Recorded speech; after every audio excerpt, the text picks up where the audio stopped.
You made me feel again, now it's my turn. You say you've always been a little bit shy, but I can put an end to your fears. Let me show you a place where you gon' wanna move your feet until they start to bleed. DJ, take it away. Tonight is all for you and me. So baby, spin and let the music begin. I know you feel it within, so go ahead and just spin. Just spin for me.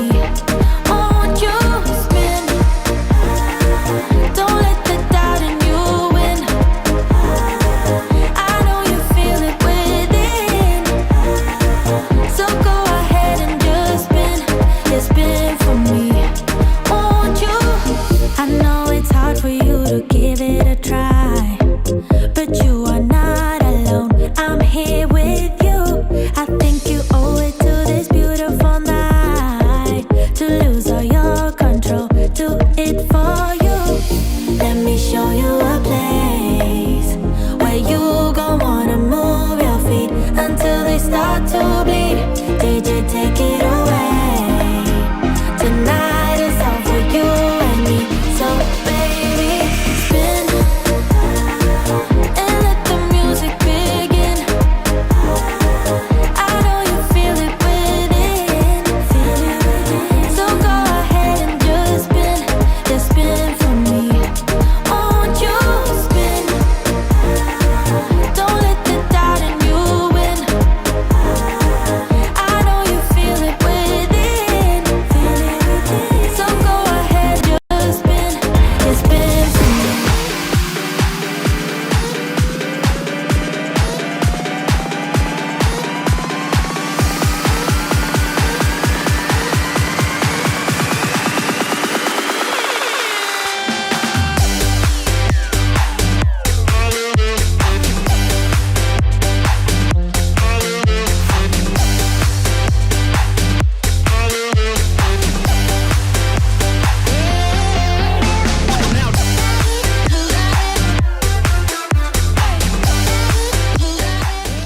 Welcome back to another AB Nation Live Tonight show with hockey coach, goal coach Francis directly for the beautiful country of Thailand. We find him back somehow, somewhere. He is back in the house. Finally, Mr. ENORTAP, the co-host of the evening at 9 o'clock Eastern Time. And 9 o'clock, like I mentioned, is going to be a show going to get many times on the off season. So, Mr. ENORTAP, welcome back in the house tonight.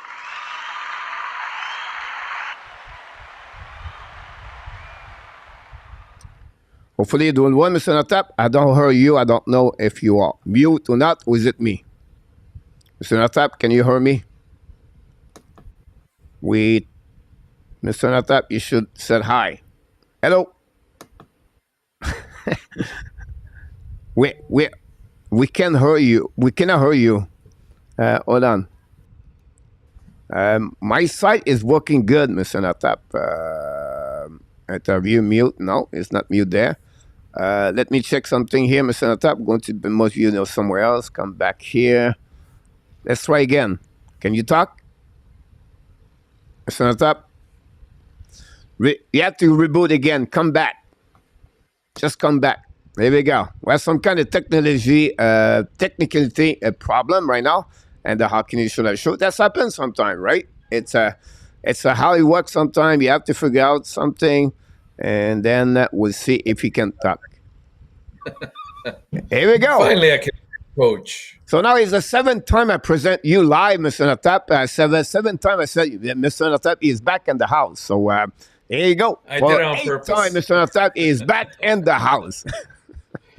Hello, Hockey Nation. Hello, Coach. Great to be together again tonight and discussing a few updates in the NHL today. Mr. ENORTAP, someone just wrote, said maybe Gary Bettman tried to sabotage our show tonight. I wouldn't be surprised. That'd be about this. Who knows what could happen, Mr. ENORTAP. But tonight, guys, we're going to talk about what? Of course, we talk about hockey. That's what we do, that 9 o'clock show every night. And tonight, guys, we'll talk about a specific subject. We're going to share it with you, and then I want to hear from each one of you if you don't mind. Let's talk. Okay, the NHL Playoff 2023 are wild. First of all, they have no Canadian team anymore. That first thing. Secondly, since 1999 and 1993, no team from Canada won the Stanley Cup.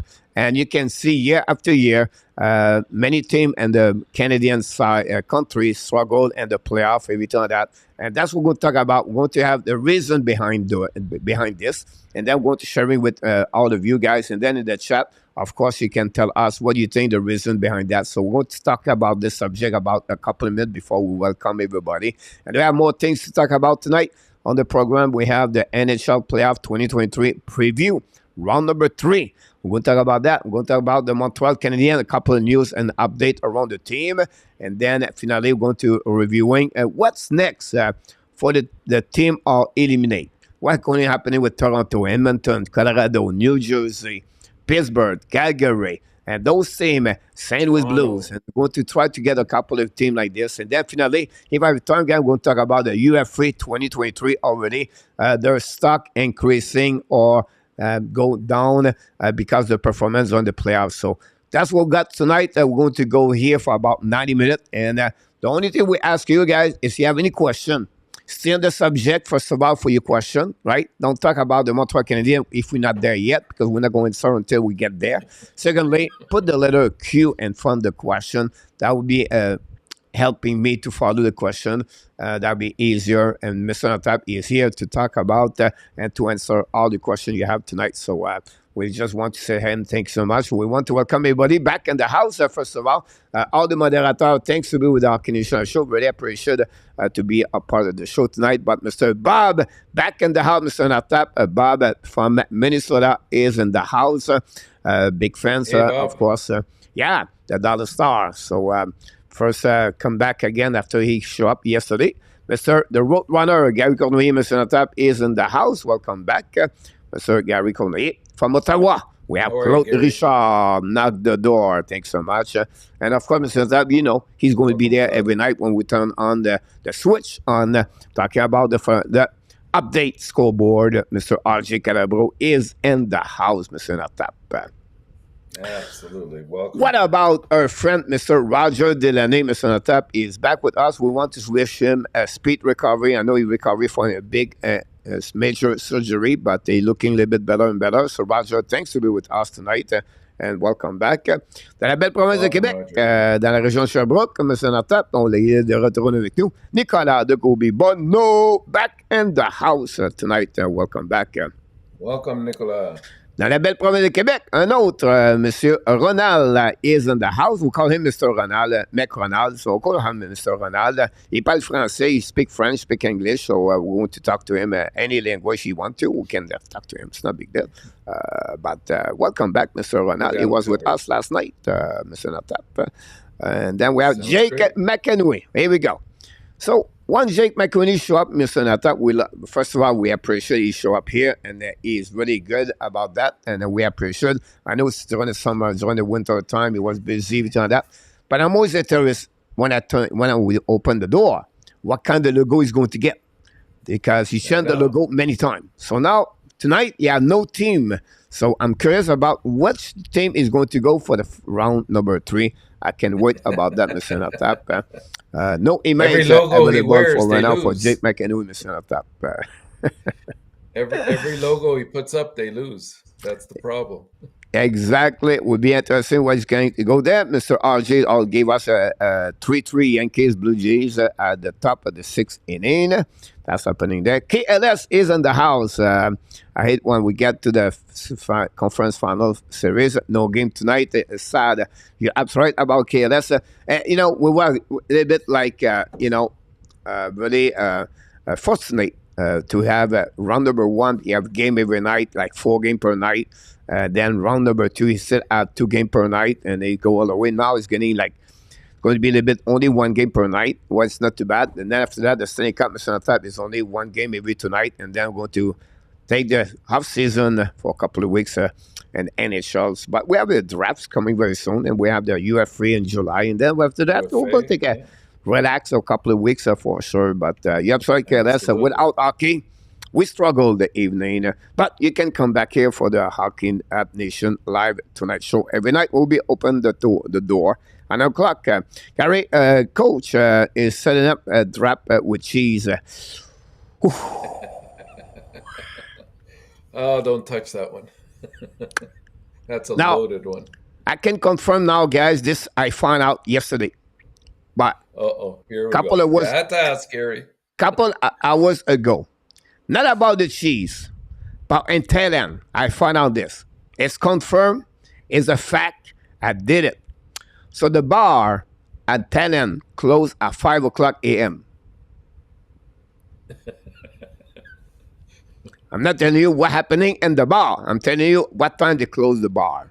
And maybe a little bit later, but I was one of the few people stay there until 5 a.m. the morning. So I'm come back from a 90-minute sleep for one eyes and then watching the clock. But I can confirm now the bar and Pattaya are closed at 5 a.m. It's on top of the walking street. Yep, it is what it is. So a lot of cheese yesterday. A lot of different kind of company was on the floor to show their new project, Mr. Nortap, and we have to taste at some point. But I suppose. But yeah, you can see it kind of the smell. You feel the smell of the cheese. So that's happening about that, Mr. Nortap. And we're going to talk about this a bit later. Yeah, we'll see in the no Canadian team, Mr. Nortap. Next playoff, Mr. Ronald, let's go. Okay, let's continue talking. Look, that person, Mr. Top, gave us all the update about the junior. I love it. I love it that guys bring us some update. Halifax 4, Quebec 3. Right now, I don't know the game is over. I don't think so. It should be like 9 o'clock, but the game is in the Halifax. Maybe start earlier, so maybe the game is over.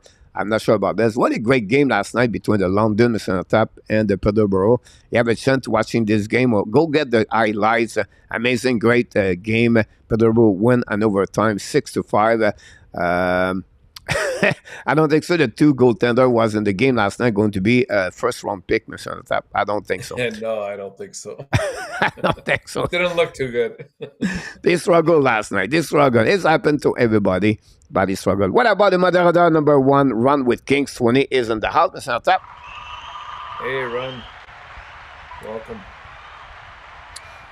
We welcome everybody. Quebec score, Mr. Tap, 4-4. So look is out about that. Our friend John Dader from Island Ranch in Denver, Colorado is in the house. He said, possible que Toronto send Nanander to Colorado for Nikushkin.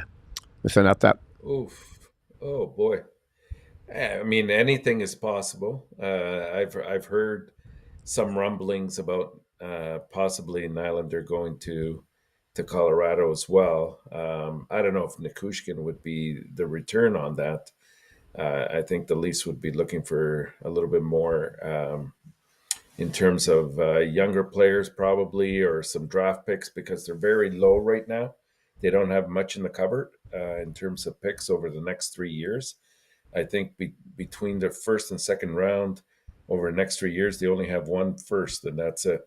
So they have to restock a little bit. I know that their window has been the last few years, and it's still open in my eyes for them to try to win the cup. But does Nikushkin move the needle for them? I don't think so. Well, first of all, Gary Bennett has some kind of gel, like we do gel, right? The warm-up show we create our Jones. So Batman have some kind of gel. So they have Kenville over there, they have Mayu over there, and they have now Nikushkin. Vertanen was there too, and I can go down all the list like that, right? Stan Bowman is only one in the gel over there.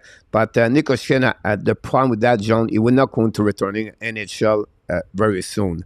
At least something clarified his situation, but it's going to be a time before he come back in NHL at some point. More about the legal situation, by the way, Mr. Natap. The rumor, what I heard, and I just want to add this, Mr. Natap, is Alex Newhook with Samuel Girard and a pick in return. That's a little bit more substantial return. I know even Jake has mentioned one there. I mean, that type of player that Jake mentions and Tom Wilson would be good. I don't see Washington doing that necessarily, but it's a distinct possibility, and that would address some of that sandpaper or lack of sandpaper that the team seems to constantly go through from year to year, especially when it comes to the playoffs. So I And mean, we'll see. It's going to take a while. Like I think the first things first, we have to learn what's going to happen at the upper level. yeah, With the management. Once right. that's kind of confirmed, then you're going to see changes or not in players. I mean, depending on who comes in, if anybody else comes in, whether they'll want to make those changes. But the machine of rumor start already, Mr. Antap, everywhere. So that's happening Of about this for course, sure. yeah, The yeah, second day I will say to you, Mr. Antap, maybe, do you think I want to send him some kind of positivity at John Diller? Can I do that, Mr. Antap? Can I tell him something? sure, He would be really absolutely, happy about that. sure, absolutely. You have another rumor about Colorado Avalanche, Mr. Antap. What is it? Jonathan Drouin is going to play with the Colorado Avalanche next year. Look like they are looking for maybe a 1-year contract. I would not be surprised. I would tell you, Mr. Antap, I think I will do it if I were Colorado because the I would. Nikoshkin situation. And then it reminds me the Evan Rodriguez contract they got last year. They wait, and they got him at the $2 million, I believe, for the year. I think Jonathan Drouin, Mr. Antap, only 1 year. That's it, that's all. Bingo, Yeah, $2 million. We'll open the door for you and see what you're going to do with that. That would prove be it. something I think Drouin could be and put him on a situation right there. And again, with look what happened with Likonen. I think Drouin on the power play with those players, I think he could produce some kind of good productivity on offensive. And you never know. He might strike up that same magic he had with um, McKinnon when they played in junior together and put up fantastic numbers between the two of them. So, yeah, what's wrong with 1 year trial basis? If it works out, you can renegotiate after that. If it doesn't, goodbye.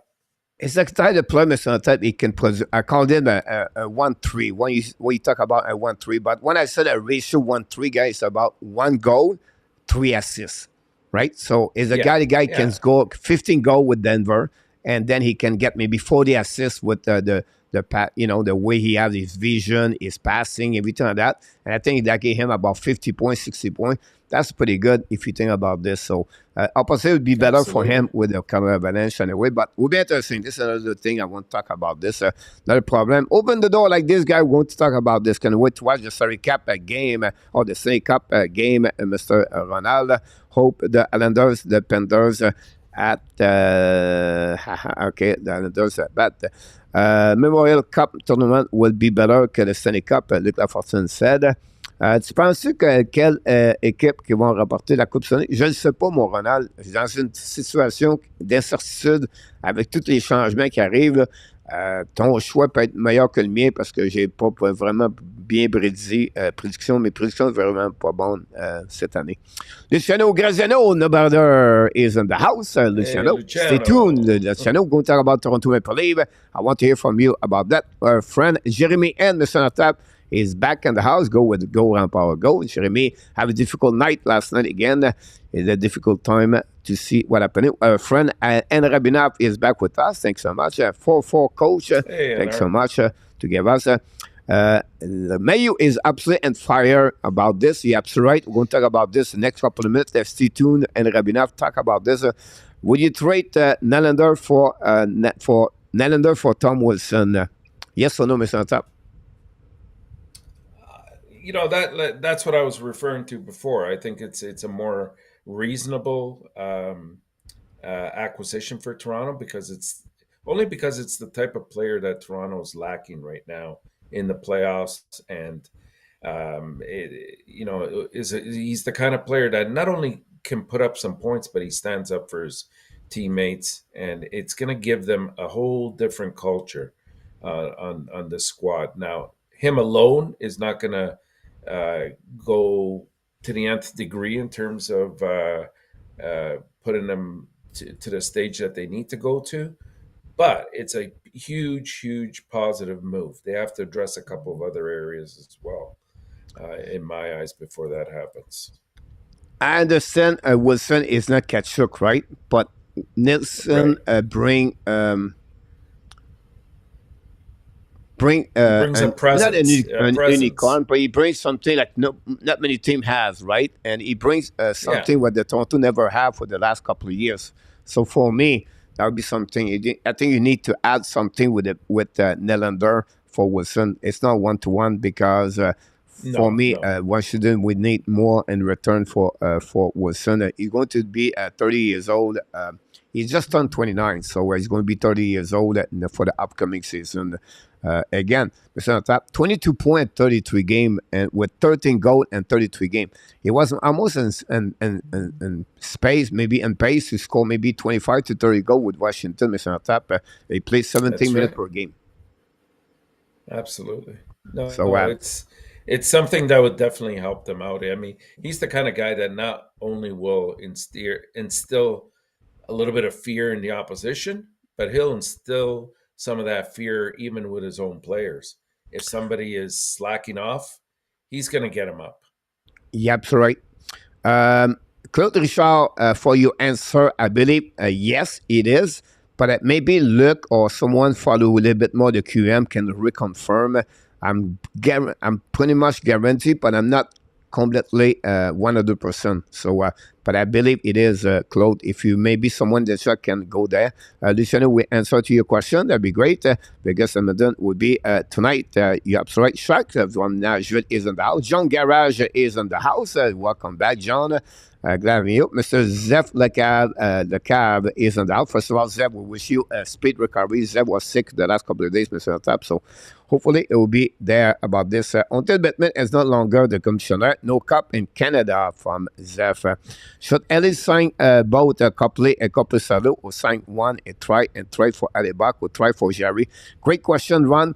Keep that question or that comments a bit later and mention this. We'll open up a door for the UF3 and the next, most at the end of the show. But that's the one situation I want to talk about the Lesser Kings. What will be the move because Alibak is going to be on the market to get trade and something will be looking for him. So will be interesting. We talk about Copisalo and the bottom at the show run. Please let us know. Third line and two-way power play for Zev with Dwayne. Yeah, absolutely about this one would be stocking stuffer for the Avalanche. Watch the one become a power play guy player in Colorado. What do you think will happen with the Oilers goaltender next season, Jake McEnroe? We're going to talk about Edmonton, guys. We try to stay on the subject. I know we don't start here the subject, but those questions will be answered. One, we're going to get there about what's next for Edmonton. Stay until there, Jake, if you don't mind. We're going to give you all the questions. Another is what more that. Luc Lavorson. Willie Snyder is in the house, Mr. ENORTAP. Welcome back. Thanks Hey, to be with Willie. the Hockey Nation live show. Another is what more que Tavares, que Cournoyer. What should it go? Mr. King is in the house, Mr. ENORTAP. Glad to hear. Big news from Montreal is one dude we heard about the contract of Caulfield, John Caulfield. Is there a negotiation right now? Is the money is the problem right there? I think we'll have to wait a couple of weeks before we get something. It's not in the rush. Ken Hughes said he's not nervous about this. It's just a little bit longer period of negotiation, and that will come. It's just for me the bridge contract about about Caulfield. Wilson is often Yeah, injured now. I find. When Mr. Top, go ahead. I was just going to say, I don't even think it's the money necessarily for Caulfield. It's more the term and the length of the contract. Should it be a bridge or should it be an 8-year contract? I think that's what the hang up Yeah. might be. I think they've pretty much settled in at a number. It just depends on the term. Yeah, absolutely about this. Yeah, no, yeah, it will be qualified ever. They will send, but never going to go on the 0% king. They're going to get to the negotiation from the on the court, whatever it is. So I don't expect that. Yeah, Another contract is the too good arbitration. to move. Here's a bargain right now. And Rabinov, you're absolutely right. The key behind that in Rabinov is after next year, he's going to be a UFA. So that's what they're looking for with him. To see a little bit a longer contract or whether they're going to keep him or not. That's something Toronto need to look about that. But Mr. Tap, after 28 minutes, we reach the way we want to talk about the first subject. We want to have the people that participate. And don't forget, guys, to click on the like. We'll be live, guys, 9 o'clock every night.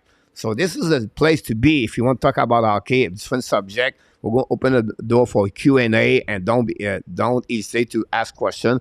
But Mr. Tap tonight, no Canadian team and the playoff right now with the elimination second round of Toronto Maple Leafs and the Edmonton Oilers. And then, honestly, they have only 3 teams, I think, was in the playoff. I think I'm right? I believe so, yeah. Yep. So, since 1993, last time the Canada won the Stanley Cup with the Montreal Canadiens. Since that, no one did it. And, we have some kind of speculation, and you have some kind of, people think that way or this way. But we'd like to hear from you, Mr. Natap. Maybe give us a little bit an idea what you thought about the reason behind that, what the Canadiens struggle to not make that all the way to the final. We have to go with Montreal Canadiens. They make the final Stanley Cup. A few of them make the final Stanley Cup but never win it. But what's the reason why they not the team, and most of the teams struggle every single year in the playoff? Well, to be honest with you, Coach, I never had really given it that much thought. As a matter of fact, if you think about it, it was only 2 years ago that Montreal went to the finals. So it's not totally a shutout here in that sense. I guess the better question is, why haven't the Canadian teams have had as much success? Now, when you look at it from a more scientific perspective, like you look at the fact you only have 7 Canadian teams out of 32 teams that are in the league, and that, I don't know, that projects to what, I think around 22% chance that one of those teams, Canadian teams, would make it to the finals. So that definitely has something to do with it. I think also, I think you've hit it in the past as well. Sometimes players, especially when they become free agents, and they have the choice of where to go, and they have a family, maybe they want to select. Some want to play in a big market like Toronto or Montreal, but others will select areas where maybe they can bring up their kids a little bit more, in quieter atmospheres and better weather.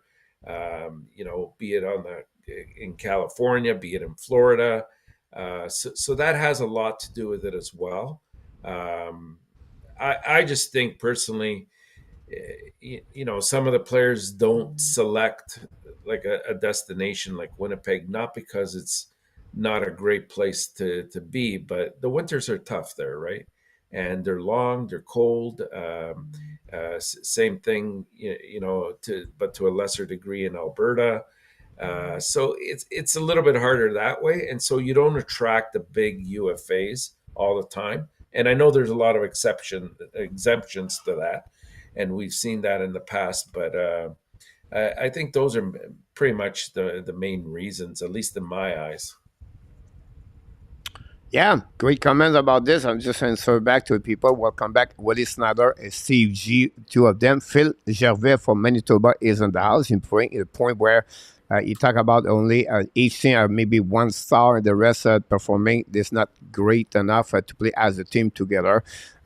Great point what you bring to this. I would bring a couple more following that part money. Of the I think the money as well, Coach. That's a big omission from. Sorry to interrupt, but I wanted to get that in as well. It's the value of the Canadian dollar versus the American dollar, and and there's a few states or cities in the States where you're not paying any taxes as well. So those are large attractions to a player that wants to, set up family somewhere. I think this is sort of where the NHL falters, in that they should have some kind of equalization between the contracts of a player that plays for a Canadian team versus an American team, so that money doesn't become an issue. You want equity, and I think that that's what they've wanted to pursue for many, many years. and parity as well, well, do it with money as well. Like, don't put the Canadian cities at a disadvantage. Great point. Look, for since still 6 minutes to go remaining, Quebec and Halifax. I will review all the information about this one. I don't know if Rick Bengal is still alive, but hopefully he's at the game at the Halifax Morsehead, Mr. Tap. We miss him, by the way, about this. Gary Cournoyer bring a good point here about the pressure of the player have more in Canada versus the USA. This is another reason why player maybe don't want to come here, or they have a reason why the team are not that way. And then performance wise, right, when they are here, the pressure, what they can do over their shoulder, and that would be hard to accept and deal with that part of there. So that's a great point. And then Luciano is agree about that one. I'm going to give you another example, Mr. And then it is what it is. But not all the division, Mr. Tap, have a Canadian team, right? So you have like Ottawa, Toronto, right, Montreal, and one division, right? Yeah. But you have three of them, by the way. But after that, you have the underweight, you have the Edmonton, the Calgary to another side with the Vancouver. Three of the same division, and then Winnipeg and the Central. My point behind that, at some point, they have to fight each other, and they have to eliminate themselves. That's another one reason where it's harder at some point to get all the way to the end. I understand the performance, they have to go all the way, but the fact they have to beat each other, that's not, you eliminate right away a team part of the format of NHL playoff. Does it make sense? Absolutely, yeah. They should be a little bit better dispersed, but I mean, you can make a whole argument in terms of the divisions as well and how they're set up. I would like to see a change in that as well, but that's a different story. Yeah, absolutely. That app is in the house. Welcome in the house. Now, the Lions suddenly put this team together. They start of really taking their time and finding the right coach for the team. It will make its friends by now. Luciano talk about the good coaching for the Toronto. Mr. Devon Hahn is in the house. You're welcome, Mr. Don. No problem. Also, hockey is the only sport and NA that have the largest amount of Canadian team. As of like that, Mr. Ty is in the house. Welcome back, Mr. Ty. Luke said 40% trade money. That hurts. For you talk about the currency, maybe, is it right? Yeah, absolutely. That's a huge contributor to all of this. Yep, and then King Council, we're talking about the money for that one. The age, not the tax is another big problem with there, right? So if he equal like Huberdeau, I think if he was maybe signed with the Florida Panthers, could have a little bit lower money versus what he get the Team Canada. I feel like they have to increasing the salary cap about X dollars to equal or to keep the player around because the situation versus the USA. Does it make sense? It does, and that's why I brought up the point that there has to be some kind of compensation for Canadian teams. Either you change the cap for Canadian teams and convert it to a higher amount based on the currency exchange, or all the players have to be paid in the same currency. Like as it's set up right now, it's at a disadvantage for any Canadian team for a player to stay there and to operate, with a profit. Now they're lucky that a lot of the markets that are in Canada are thriving. When you look at Toronto, Montreal, those are two of the best, and Ottawa's doing okay. I think Edmonton and Calgary are okay. Vancouver's fine. Winnipeg fills it up frequently as well. So it's not like people are not going, and that's a big but. There has to be this equalization happening throughout the league. Otherwise, it's totally unfair to the Canadian teams. Yeah, absolutely right. You think after that, you talk about small market too, right? Talk about Ottawa Senator is a small market. At the end of the day, whatever is popular, the hockey love it in Canada, I understand. But they are realty as a small market like Nashville, example, right? You talk about the Winnipeg Jet is a small market too, compared to Montreal, Toronto, and I think I could be wrong, but Calgary is not like a big market like No. popular hockey, but talking about the population, everything like that versus other like Vancouver, I think so. It's another small, it's a bigger market like Vancouver, Toronto, and Montreal. They are, that's another way to see that. So revenue wise, a little bit difficult. And then talk about Ottawa's Calgary. They have two organizations with this. They play with the same building for years, many years. Again, they're looking for have another owners over there. Then in Calgary, they're looking to get a new location to play. And Ottawa is the same thing. You accumulate all those stuff like that. It's something where the market Canadians struggle at the end. And you compete at the end of the day, Mr. Tap. It's 25 versus 7. Yeah, exactly. 22% chance. So the percentage to win That's is all. lower and lower and lower every time. And I think that's would be the biggest problem. Yes, everybody of the Team Canada, like USA, they go by through rebuilding, retooling, and modification. Change everything like that. Coach, GM, players, and all the way staff. But this is what the reason I believe they struggle Canada to Team Canadian to performing at the end to go all the way to the final Stanley Cup and to win a Stanley Cup. It's not easy for sure. And the tax and the exchange difference, rate. Go ahead. yeah, the difference though, coaches. I mean, you look at even the small markets in Canada. Uh, there is full-fledged support by those fans to support their team. Like they don't seem to have the kind of problems that some of the smaller markets in the States are having. Where it becomes an issue is also the revenue that the league gets from the different markets, the large markets, and it's all about growing the game. And if you're going to grow the game, you need those really large markets, and that's why Phoenix has never gone away, right? Arizona's stuck around because right now I believe it ranks number 5 in terms of markets in the USA, and it brings a lot of money, even though the support hasn't been there. Now, of course, if they get a new arena, and right now they're going through a referendum of sorts there, a vote with the citizens, I believe in Tempe, to see if they can build the arena there because it would be funded by the public. We'll see what comes of that, but that'll go a long way in deciding whether Phoenix does stay with that city or if it gets moved. Temple. So those are consideration, yeah. But yes, of course, and all the play or pay an American money for sure. Whatever you play in the USA or Canada, all the money they get is in the dollar American money and then the exchange rate, the currency plus the tax make a big impact measure for that situation if you put this all together.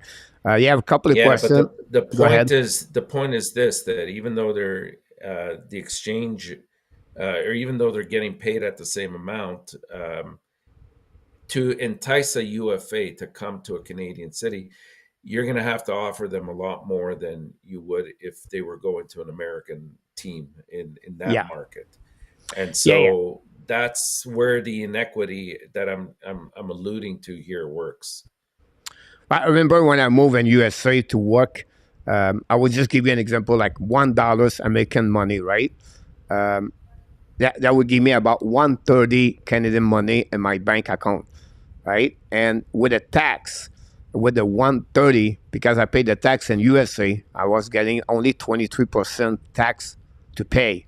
So I have about 77% of my $1 30 at the end of the day, because the money was transferred in Canada, my bank.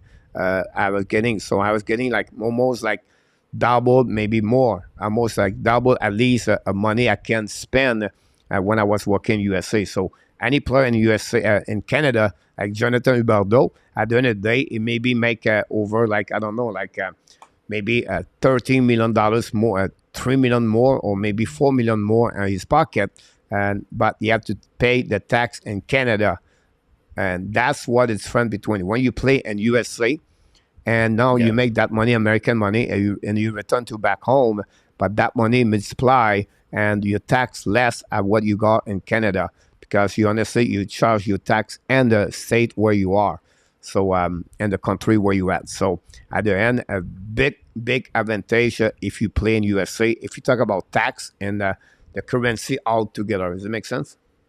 Yeah, absolutely. A lot I of agree people with that. talk, Mr. Natap, about Canada, Quebec come back in NHL, or why a small market and Canada could not have a team in Saskatchewan or New Brunswick or whatever, Nova Scotia, whatever it is.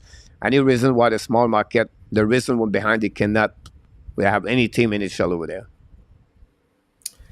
Well, it's a little bit more difficult once you start looking at some areas. Like as much as the East really loves hockey and is prominent in all levels of hockey, the population there is not as great as it is in Ontario, Quebec, and even some of the Western provinces as well. So I mean, you have to wonder whether there's that sustainability over a long period of time in a place out east. When you're looking at Saskatchewan, they could probably sustain it there. But some of the areas where it would really work, like a second team in Toronto, would definitely work, at least from a financial perspective. The problem is there's a monopoly between, and we ran into this problem when Hamilton was seeking a team. The problem is between Buffalo and Toronto not wanting a team to interfere with their revenues, and so they have such a monopoly in that area that you're not going to see a second team come in Ontario. In Quebec, there were other issues at play that created the situation with the Nordiques. Um, Again, it's a market uh, that could support another team, but I doubt that we'll ever see one go back to Quebec. Yeah, I'm sorry about that. A lot of great comment in the chat between people talk about this situation. Lucien, you talk about the situation with the Arizona, with the vote is split 50-50, what he Yeah, said. And then Devon said about the situation. Devon, it's like a game in me. It's happening everywhere, Devon, whatever is Canada, whatever, the people lose the interest of the follow their team. After that, they just give up in hockey. They wait maybe at the final Stanley Cup. But until then, they not follow everything about that. OT and Halifax, Mr. ENORTAP, 4-4, everything like this. And one more thing I would wow. say about Arizona, the rumor is the other option is the Phoenix Sun own the American Airlines and downtown, the old arena over there for the basketball. They have a new owners. Look like Gary Bettman have some kind of negotiation with them to get maybe a team NHL with the basketball. It's not something they like to do, but Bettman sent his commissioner fight for every inches to keep the team in Arizona. It could be another option for that. If ever the vote is good to go, they need to hit the arena in the next 3 years. So that's another story could follow for sure for NHL. If it's not happening, don't surprise they move the team in Houston or Kansas City or Sacramento, whatever they are. Possible they're going to go to other market and USA if the case. But this will be the last option from Gary Bettman, Mr. Antap. So great comment for everybody in the chat. Yeah. The player and union and owners agree to the US dollar. That's why if USA Canadian dollar fluctuate, you don't have to worry about trade figure out. That is fair. Well said, Ron. You're absolutely about that. Don't about Dex, and we're going internet free. Mr. Adam Berger is on the house. Welcome back, Adam. Thanks for being with our Canadian show.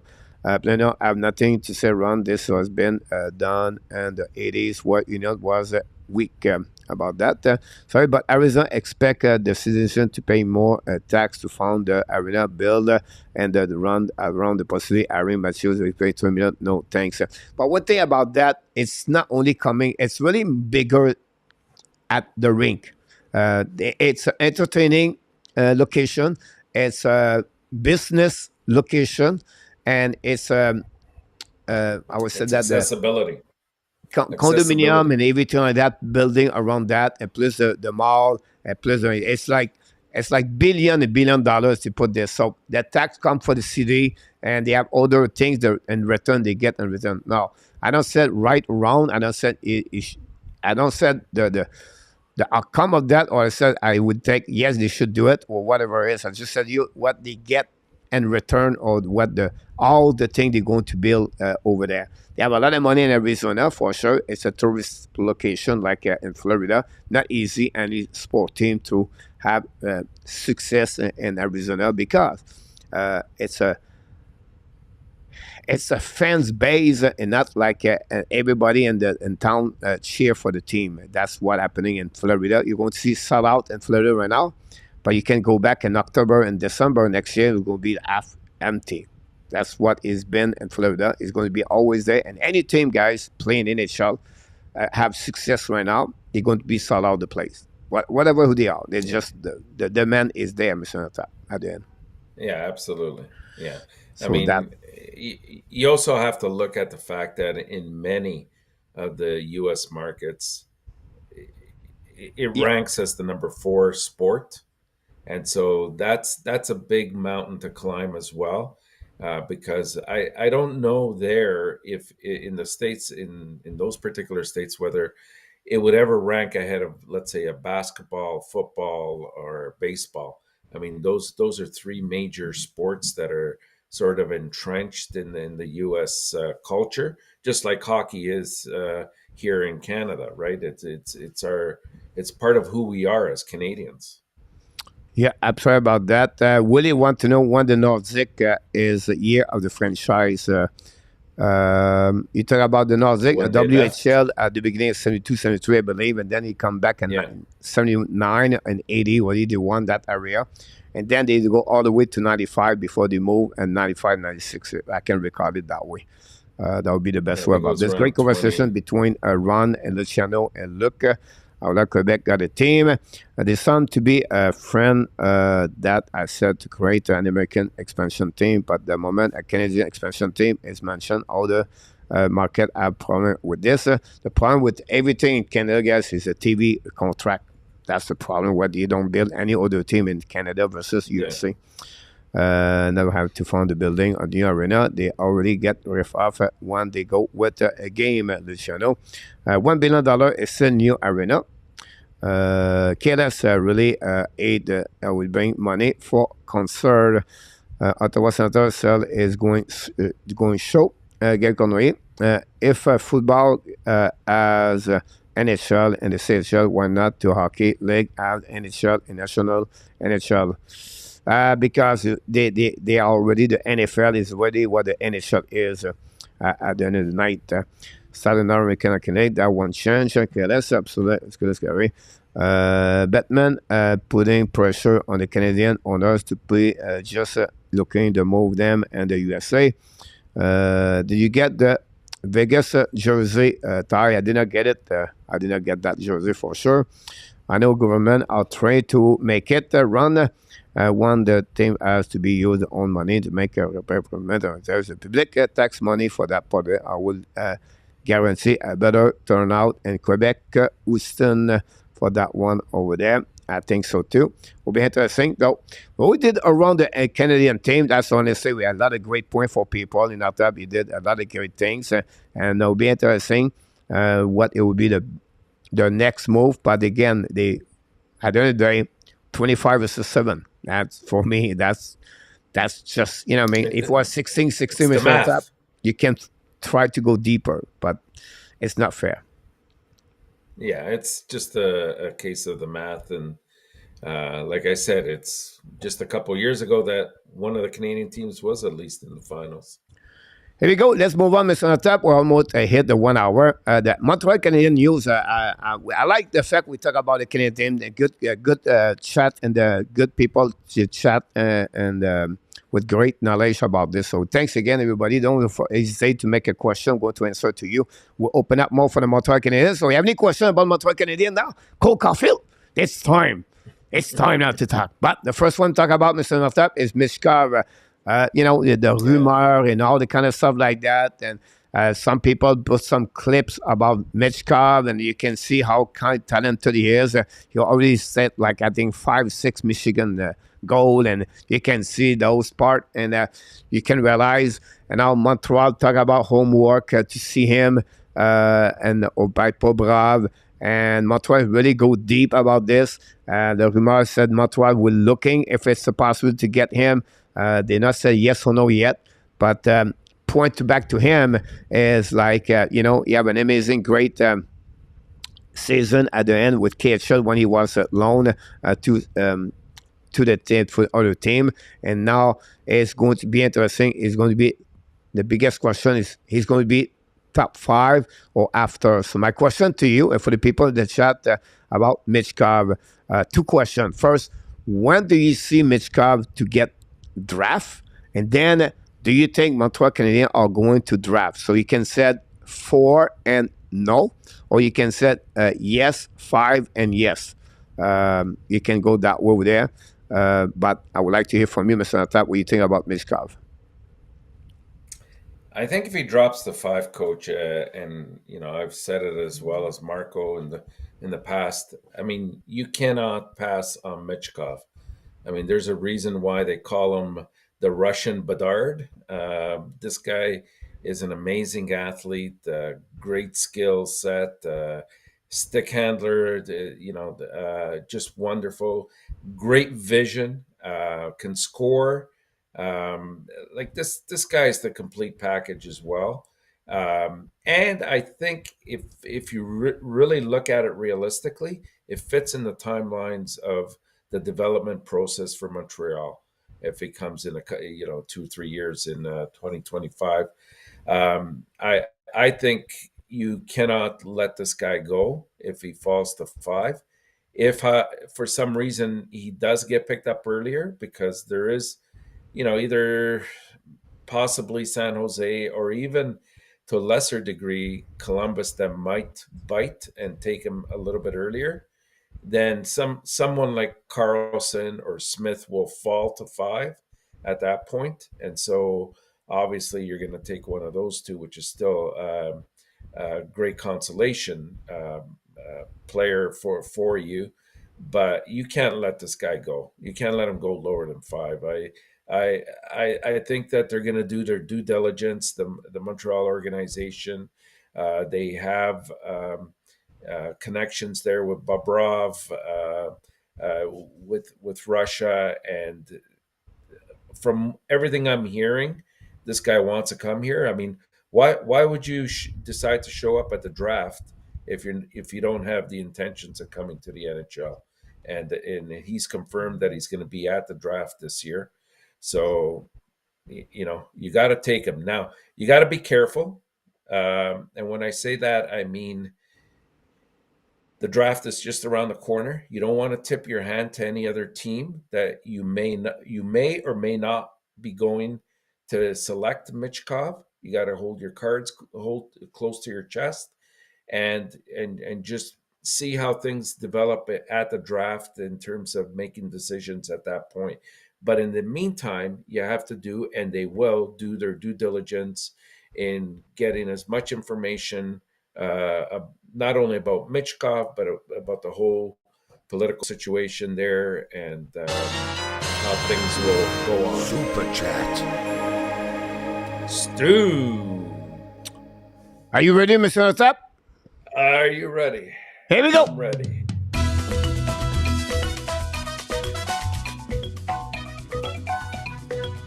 Super chat, Mr. Stu Bilazzo.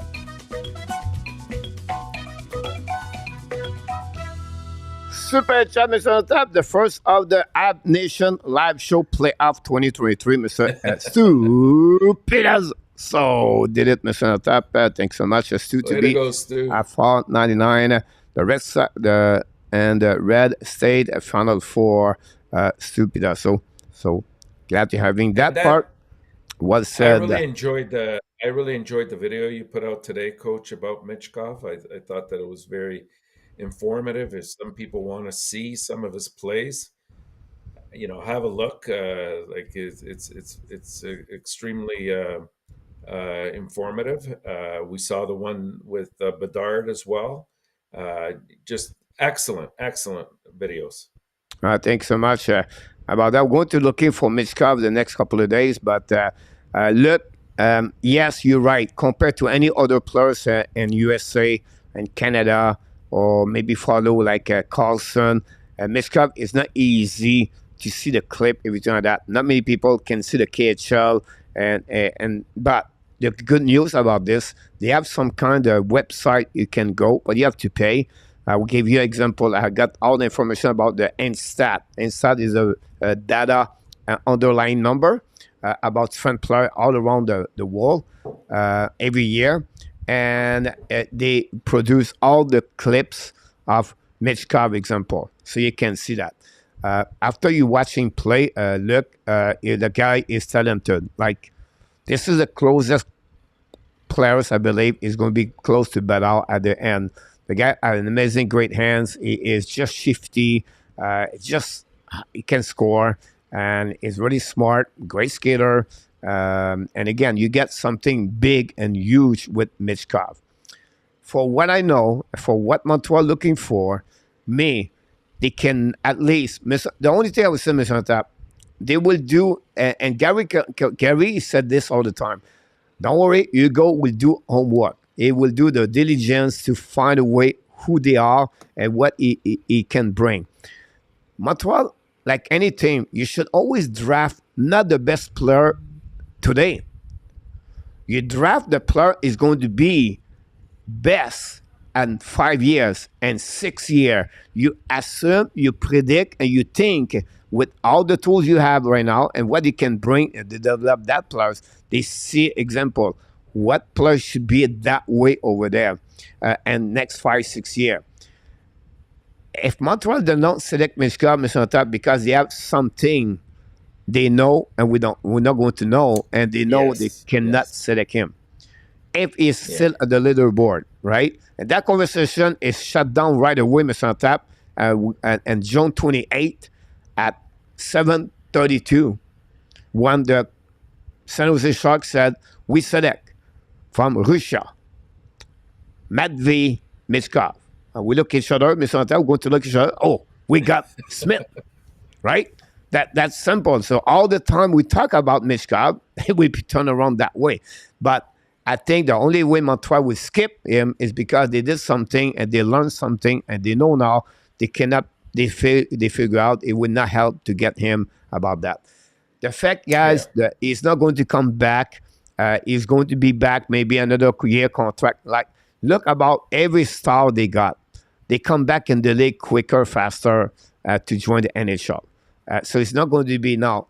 At that time, Mr. Top, we don't have the war what they are right now. But I'm coming with a great Mr. Top video the next 5 days. Compare the draft 2018 versus the draft 2023. And I will give example. Montreal select Kotkaniemi at that draft. And because of center-wise, they thinking that Kotkaniemi does a good job. He was smart in Finland. He does a good thing. He's everything like that. And Tkachuk, the reason they not pick him at that time, it was a lack of his skating was not great for Tkachuk. It was something he was weak when they did not select him. It was compete. But the point was average. It was not like a 1.5 point per game or 1.2. It was really average Tkachuk. But they took Kotkaniemi at number 4.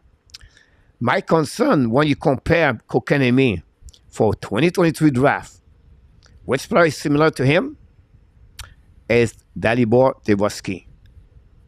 So I'm going to give you that video, compare like why you select the Kotkaniemi in 2018, what kind of player is looking like him, and maybe a player, maybe that Tkachuk example is number 4, but if you select a player like a Benson example, you're going to have a better success versus Devoski with that. So really interesting when you compare the 2018 versus 2023. Same thing with the defenseman. That year, the defenseman, Mr. Top, they at the time was all about Ty Smith. Quinn Hughes was number 5, I think, for Vancouver Canucks. Which kind of player can be like Quinn Hughes, but what kind of player could become like they select on 2018, another point, Mr. Top. All the best players, defensemen, they have two things. Draft between 2018, I believe, or 20 to 32. Secondly, they're all 6 foot and bigger. The only one was drafted under 6 foot and less, and it was only Ken Hughes have a good NHL career. The Quinn Hughes, not Quinn Hughes, but Ty Smith is one of them. Never make it. Another selection from Arizona, Ayton. Brett Ayton, I believe his first name, never make it very well in NHL. This is the first year. This year is pretty good, but he never reached the full potential. So I'm going to compare 2018 to 2023, and that's why you have to be careful about Mitch Cobb from the Montreal Canadiens for the upcoming NHL draft, I'm pretty sure. Montreal Canadiens, Mr. Top, we talk about the prospect Beck, Mailloux, and Davidson. I know you followed the game last night, and I know Luc follow right now Quebec around Quebec, Halifax. We know we don't have no prospect over there, but we have 3 of them. Davidson play with the Seattle Thunderbird. I believe it's 1-1. I don't know if they play yesterday or they play tonight. Dan is in the chat. Maybe give us some information. But last time it's on top. Game number 3 between Peterborough Pete's versus the London Knights. You talk about wild NHL playoff 2023, guys. Last night, it was wild at the Rink Arena in Peterborough. 6-5 overtime is on top. 3 times and maybe 4 times the team changed the leads during that game.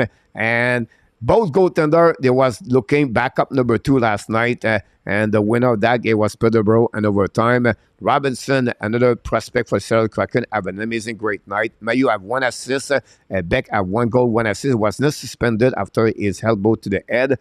But what do you think about that game yesterday, about the Montreal prospect overall? Well, I like that they're answering the bell just in about every single game. And to me right now, Mailloux, like he's really progressed in my eyes this year. Remember, he's had some time off because of suspension reasons and the whole incident. Like he's been off for a while, and the injury that he had as well last year kind of contributed. But this guy's he's going to be a complete package in terms of a defenseman. He's going to be another force to be reckoned with. A great shot. He's got very good east-west movement as well. So I like what I'm seeing in him. And, we were always saying it's 2 years down the road, but who knows if he comes to camp and he puts in a good show this year, that he's going to turn some heads and he's going to definitely be a consideration to make the team, just like Arbor Jackeye was this year for Montreal. Initially, nobody had him penciled in as one of the top 6 for Montreal, but he proved his stay there. Beck, of course, has continued to progress. I really like his play. Not only can he move the needle in terms of offense, but defensively, he's so responsible, Coach. Like he is a very smart player. He's got great hockey IQ. He makes the players around him better. Like these are all the attributes you want in a player. And he's the kind of guy that, when a game is close, you want him on the ice. And he will produce in one way or another. It doesn't have to be by getting a point, but he might stop that play in the other end, or he might intercept a pass. He's that type of individual. Davidson has been a little bit quieter in terms of publicity, in terms of his name, but he's also been quite instrumental in developing and making his name.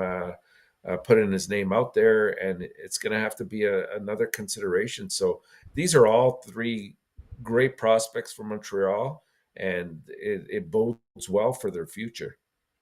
Well said, Mr. Anton. We'll just add more what you just did not say, or maybe I would maybe add more. Davidson is age out. That's maybe one factor. Could be a little bit concerned about him, but I think it Yeah, could be that's a true. great player for the Laval Rocket for the future. And that's what Laval Rocket need. And you never know what he could become in the NHL one day. But that's the reason what Davidson is. But Beck, Mr. On Top, you said a lot of great points. And first of all, his percentage face-off, you say was 65 or something like that.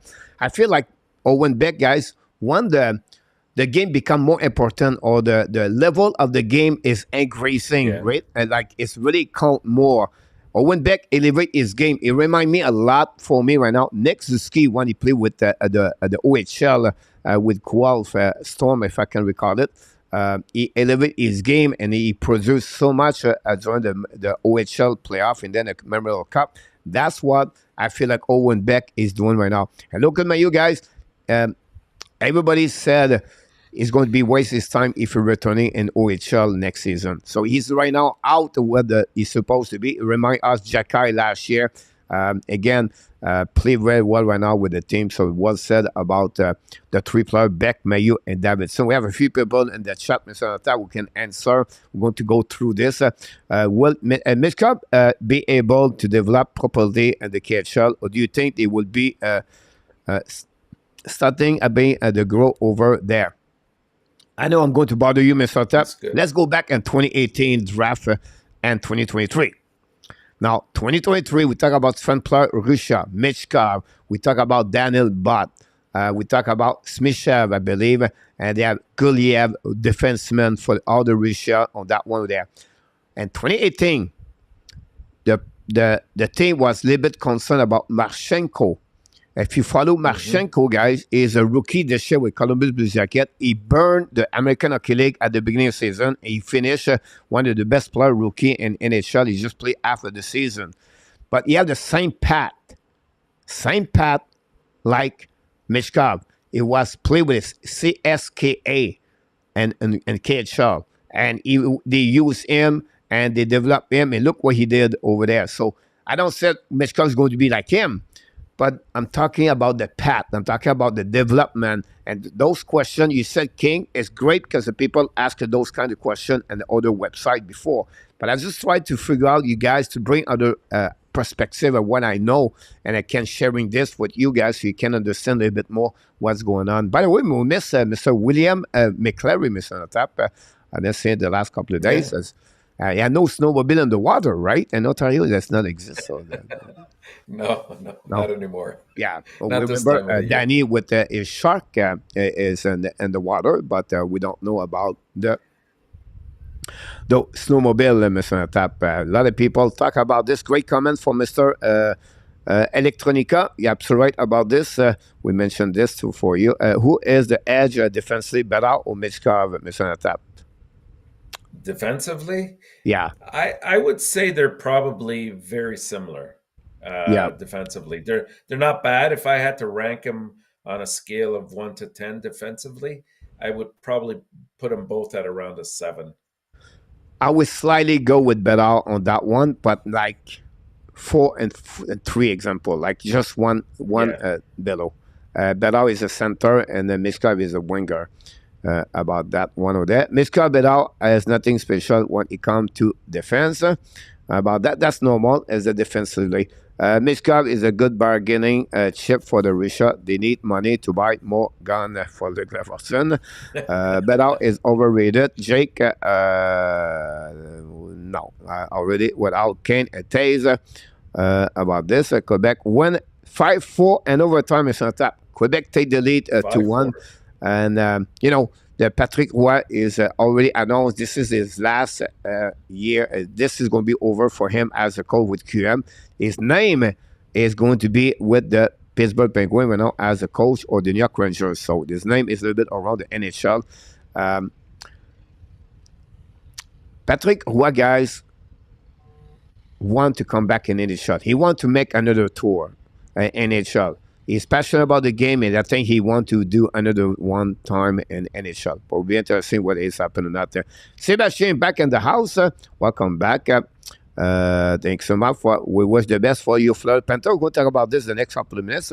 Not a problem. Today on Montreal Sport Radio, they say Montreal should trade for the 5th pound pick. I know super excited to say that. We have Mr. Stupid. So let's do it. Super chat number 2.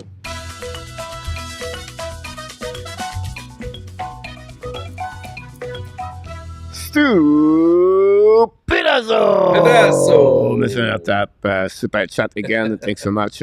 Really appreciate about that one with Edmonton. It really disappointed me. They should won that series against the guests. Coach feels so bad for Connor McDavid. Want with team man win a cup. McDavid said today, I think he said, it's a Stanley Cup or a boss for him. And the next, Owen Beck is a Dano 2.0. Yeah, it could become that comparison. one. I agree with you. Baxter back in the house. I think Montreal should draft a goalie with a flatter pick. Mr. ENORTAP, how many times I said to you, Mr. ENORTAP, the people read my script. They read my script. I would say if not with the Florida pick, then definitely their 37th pick overall. Not a bad idea to try to pick up probably right now the top goalie prospect would be Robel, but we'll see. I think they will. I think they'll with their second round pick they'll take him. Here we go. So my next question, Mr. ENORTAP, the Montreal Canadiens draft 2023 could fix their problem in the future. What are you talking about? But with a 5th round pick, Mr. ENORTAP, they can reach the top 6 player they're looking for. It could be Smith, Carlson, Mishkov, example, right? Yeah. Pick number 29 to 32. They can select a right defenseman. At that level, you can get a good defenseman, and maybe a Russian player can be out of the leaderboard because the people are scared, and the Montreal could get a solid defenseman there at 29 to 32. And finally, at 37, they can get the best goaltender in this draft, and you can go with a Rabel example from the Omaha Lancer and the USHL, Czechia players. So that would be fixed the 3 problem for the next 5 years, Mr. ENORTAP. They got the top 6 players with Mishkov example or Carlson, and then they can get the right defenseman at that level, and they can become a second pairing and initial right defenseman, and then they can fix the goaltender if they become and they develop the way I'm thinking about. So that's pretty much what the question from Baxter, Mr. ENORTAP, gave back to him. I don't know if you want to hit about that one. Talking about Rimbacher is a very interesting as a right defenseman, but that Montreal should be looking more for an offense coach.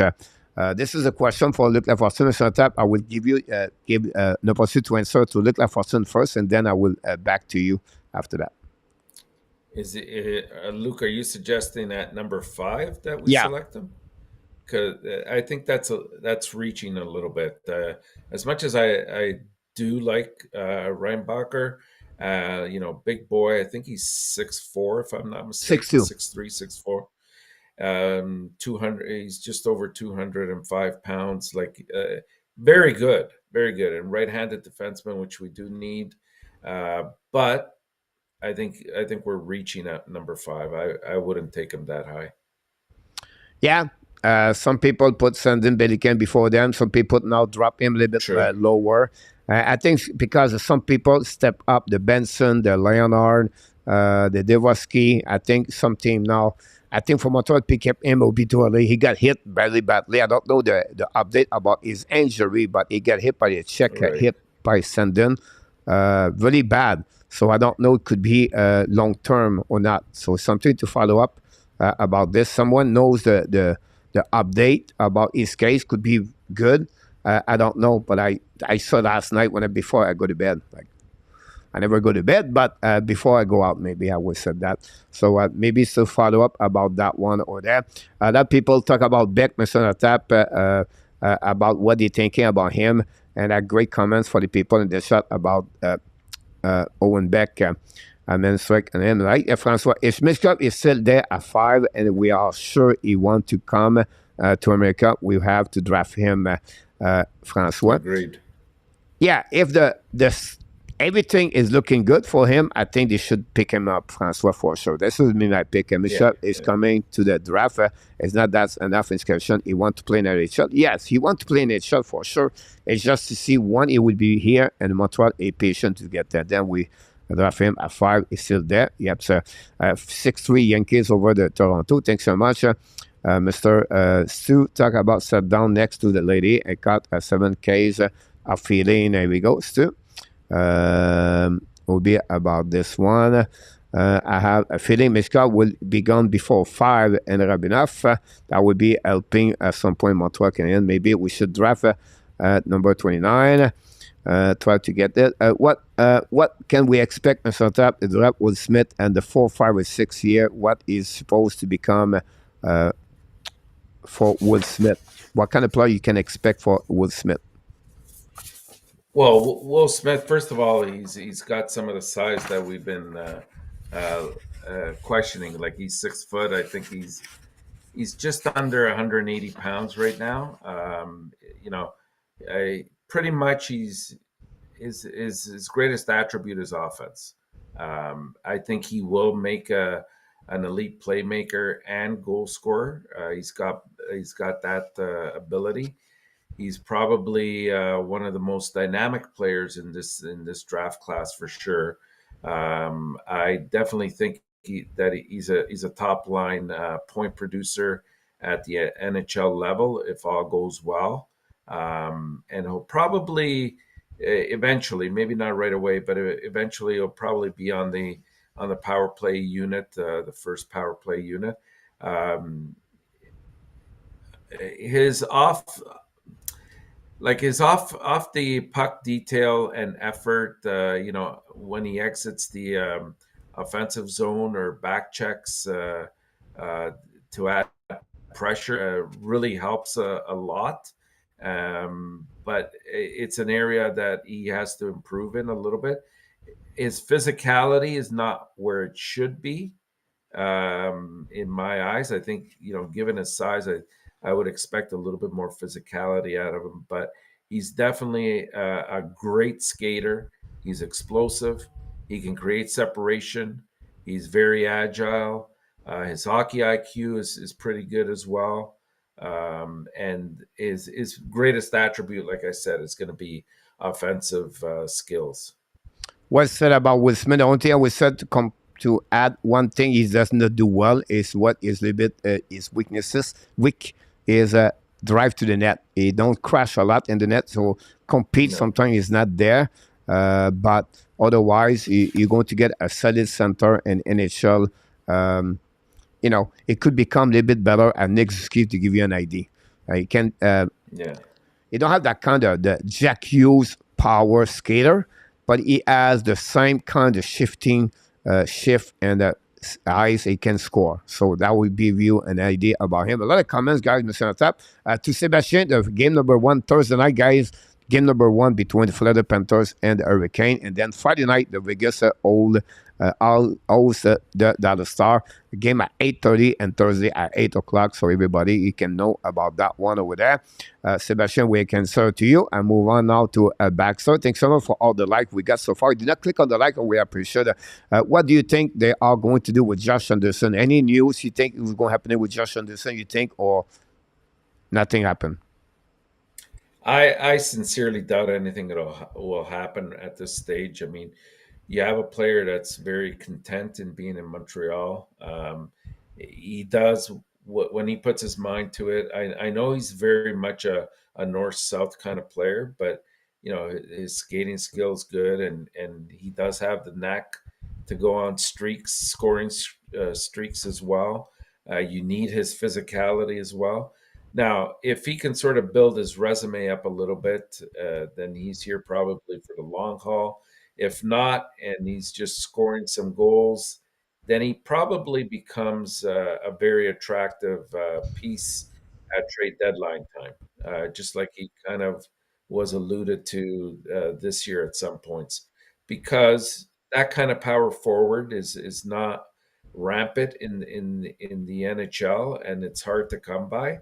And he would definitely help a team that's making a push to win the Stanley Cup and be successful in the playoffs. Yeah, I'm so right about that. Two things I would say to that question coming. I don't know who asked Baxter. I said that, Mr. Natal, to add you. The value market of Josh Anderson is not great when we thinking he is. So people think, oh, they're going to give a lot. Yeah. It's not. It is that way, right? his best performance the last couple of years is during the playoff, right? And I think Toronto would love to have a player like him at the playoff, like Josh Anderson, at some point. That's a good My point. point behind that, Mr. Tap, in the 4 years when the contract of Josh Anderson finished, Anderson is going to be only 31 years old. So he getting here for the next 3 years, guys, is at his prime. Talk about 20, 25 goals. But he bring more behind that.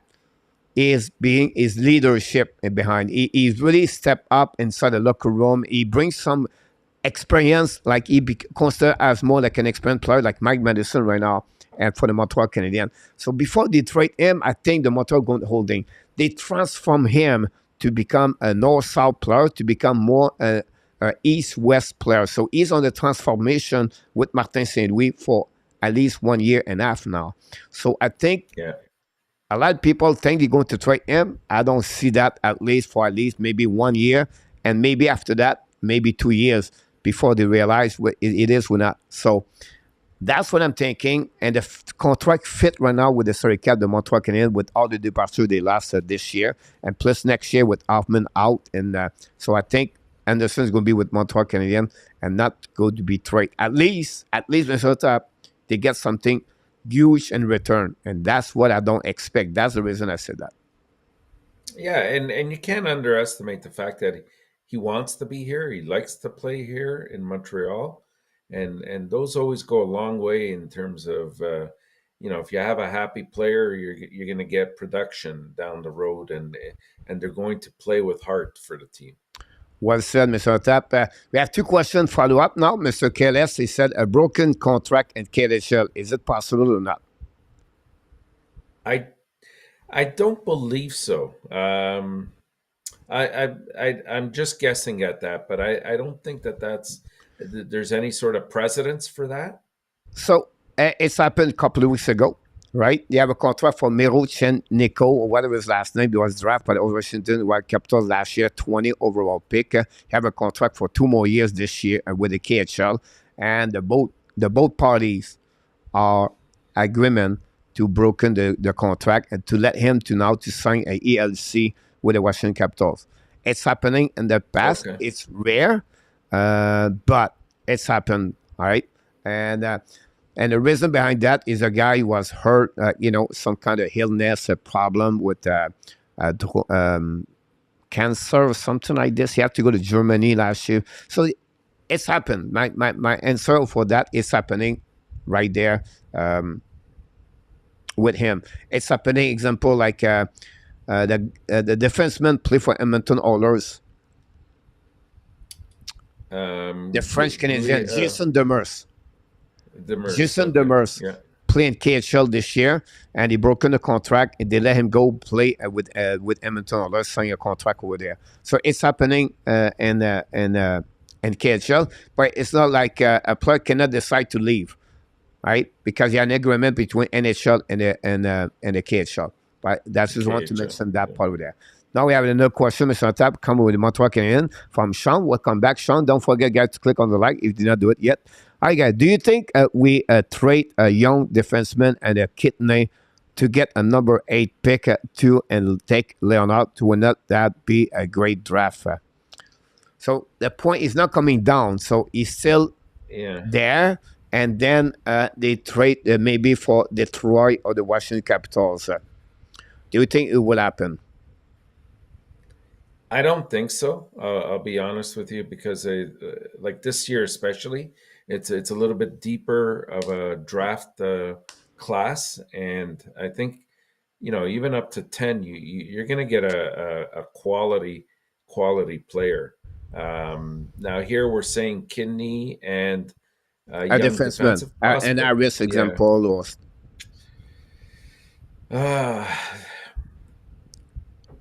I don't think so. I don't see that happen. You're on the right path enough, Tap. Yeah. I just want to add more. You're absolutely right. Yeah. The draft is deep. I don't see anything.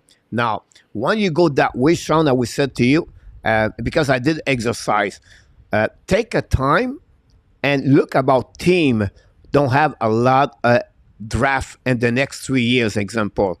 Earlier, I think you talk about Toronto, example. You talk about... I would say to you, Nashville, Tampa Bay Lightning. I would say to you, Arizona, they're always looking for more draft pick. I would say to you, the San Jose Sharks are not good about prospect. The Boston Bruins are maybe to add more prospect. So what you more draft. So you try to do, guys. And this year is specific. Is harder. The top 15 is so good. Maybe top 18. So go back on the NHL draft. Look the who picked number 15, 16, 17, 18, 19, 20, 21, 22, all the way to 26 example. And check who they are. And then look about, okay, could that pick number 21st, 2020 example, can that team move down to the Montreal Canadiens pick number 29, and then they can give the pick number 62 in return, and maybe a pick number third round pick next year in 2024. That's what you try to get that area or that perspective shown. That would be my best knowledge about that one over there. But like ENORTAP said, I don't see anything move down at they are the top 15. At least they get something good in return. I don't see that. I don't see Flyers. I don't see Vancouver 11. I don't see Nashville. I would say to you, not Nashville, but Detroit number 9, Washington number 8. I don't see that. Winnipeg. I don't see those teams. But again, like a San Jose Sharks example, could pick up. They have a second round pick. They can go backwards, maybe between 18 to 30 to 25. Those team over there, Ottawa, Arizona have the pick number 12, by the way. Can Ottawa exchange to get Montreal? I believe if there was 17, I would not be surprised. The Montreal Canadiens trade the 17 to 12, and they add as young prospect players, or they add their pick number 37 to jumping for 17 to 12. But does not exist anymore. So I just want to give you another option. I don't know if you want to add something about that. No, I think you hit most of the key points there. It's rare that something like that happens unless, like you said, a very good player is thrown in the mix there. Yep, absolutely. Paul, I don't know what Drouin contract is, but the Avalanche be interested. You're absolutely right. We talked about this earlier, Paul. We talked about possibly Jonathan Drouin signing a 1-year contract. I said for me, $2 million for Jonathan Drouin, only 1 year to testing him. I think would be both good for both parties, for Drouin and then for the Colorado Avalanche. They have nothing to lose at the end. They try with Evan Rodriguez, and look what's happening. That's pretty good overall. So I think it's a good point, Paul. You mentioned that. What kind of draft pick overall on this year draft can you get for him? Maybe we can get a third first round pick by the time we compete. It would be 30. I'm not sure, King, what you try. What kind of draft pick overall and that this year draft can you get for him? For who? For who? For King, talk about Montreal Canadiens, I believe. I'm not sure. Would be interesting. Later for the Montreal face 30 or 40 shot a game. Is still people doubt him. I don't think so. They doubt about him. Look, I think for me, it's like you need to reach about one other game in NHL before you really consider a goaltender, what kind of goaltender you're going to be. I think Montreal is good to be an NHL. Now, it's qualify him as a goaltender number 1 or a goaltender number 2. And that's pretty much, I think right now with Jake Allen, we start the season with our top right now today. We have to consider Montembeault as the number 1. I would agree with that, and just the fact that even Carey Price has worked with him a little bit prior to him going over to the Worlds, speaks volumes, because he wouldn't be probably wasting his time and energy helping out an upcoming goaltender like Montembeault. So he's definitely given some pointers and trying to help him out, and he definitely sees something in him that could elevate his game that much more. So I think it's a positive situation that happened for Monty, and it's also great to see that Price is involved with the team in some fashion. Yeah, absolutely right about this. KLS, talk about the contract, Mitch Cobb. Usually, KLS and it's a little bit like, when you play young age, 12, 13, 14, 15, 16, and you become a really all-star or you become a superstar, the KHL, you're going to keep the player at home for a couple of years before he leave to make some kind of money in return. So they're not going to wait because they're going to get some pressure from Russia people, and they have to sign a contract, unfortunately. It's happened in 20, I know Ovechkin and Malkin, but we're not there anymore like he was like 15, 20 years ago, KLS. So the player have to sign over there for sure. Mr. 83 is in the house. Will the ad draft Devoski pass on Mishkov if Smith is taking? It could happen. 83, I would be really cautious for me to pick Devoski number 5. I don't think so. I feel like other players in front of him. Devoski could be between 8 to 12. Yeah. I'm going to make a video about Devoski, but about the draft 2023. And I don't feel like Devoski should be a top 6 in NHL draft for upcoming. Anything you want to add, Mr. Nassab, for Devoski? Yeah, I have him even closer to around 10th overall. There are some gaps in his game, even though there was a lot of promise initially. Like, I think he was around, 5th or 6th at one point early on in the year, and his stock value has gone down a little bit.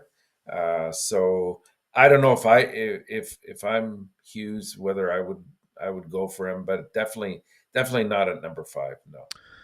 Awesome. If the Rangers are one PLD, Mr. 83, I don't think so. The Rangers have some kind of salary cap problem, so I don't think so. They will targeting more Tarasenko, and they will have to trade for PLD, so I don't think it will happening, Mr. 83, about that. If Madison value is at his maximum, does it make sense to cash in for Madison? Okay, I don't think so. I think right now they are not ready to lose Madison. They don't have anybody to take his spot. And 2 years, 3 years could happening if all the development of the left defenseman could become like Coley, Jacky, Hudson, and we know the rest of the players who they are.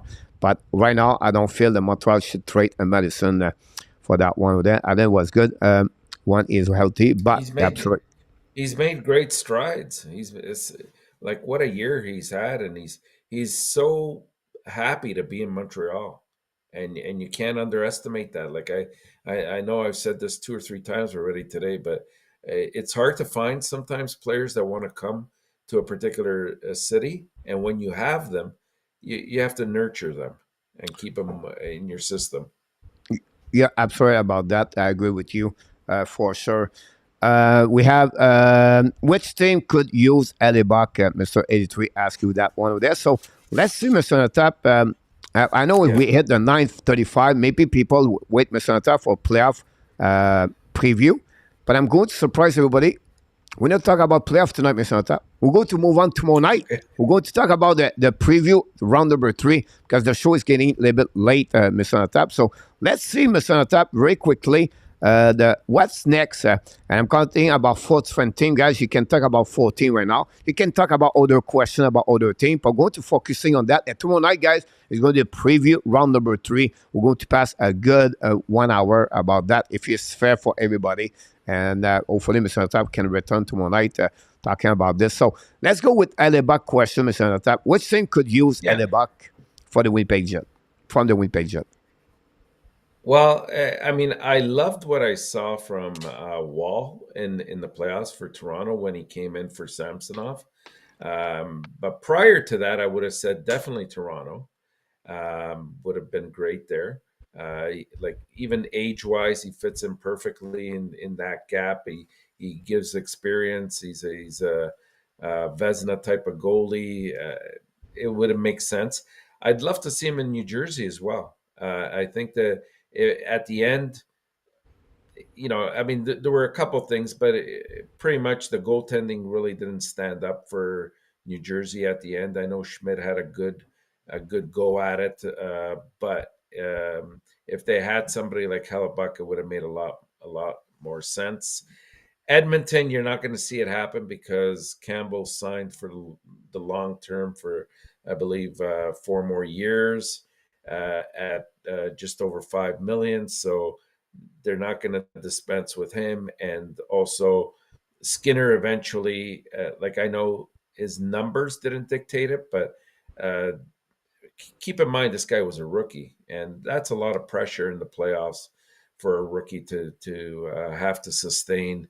But this guy is definitely their future, I believe, Skinner, and so they're not gonna give up Skinner just to get Hellbuck for a couple years. Colorado, I just don't see it there. No, you nailed it. I think you look about this. I will say to you a couple of teams, but honestly, the New Jersey Devils. Okay, so sometimes, guys, with time, you build some kind of the relationship between the organization and between the players. And when Yeah, you add where they are, the Jet, now you have those kind of the relationship where you try to helping the players and you try to helping the organization at the same time. You don't try to go around the players. And I think there are going to be an agreement between both of them. Say, look, it's time for us to split. At the return, we said, okay, what do you would like to go example? Are you interested? We talk about that team, that team, that team. That was said they will do it, but I think they will go that direction. And then after that, they're going to try kind of a good return for that players to go those 4, 5, 6 team I'm talking about example. So New Jersey Devils guys, they have exactly what they need.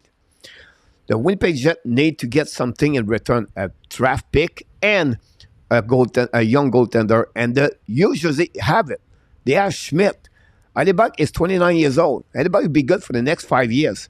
So they have the right perfect match, the New Jersey Devils and the Winnipeg Jets. They fit exactly. Schmidt will become the next Alibak for the next 5, 7 years if everything turns around to be good for him too. And that thing, and they have, and it's they have prospect too, and it's that they have a prospect and return too. So I think it's really a good match between both of organizations, Mr. Natap, about Alibak could go there. I will not discount the Los Angeles King behind that.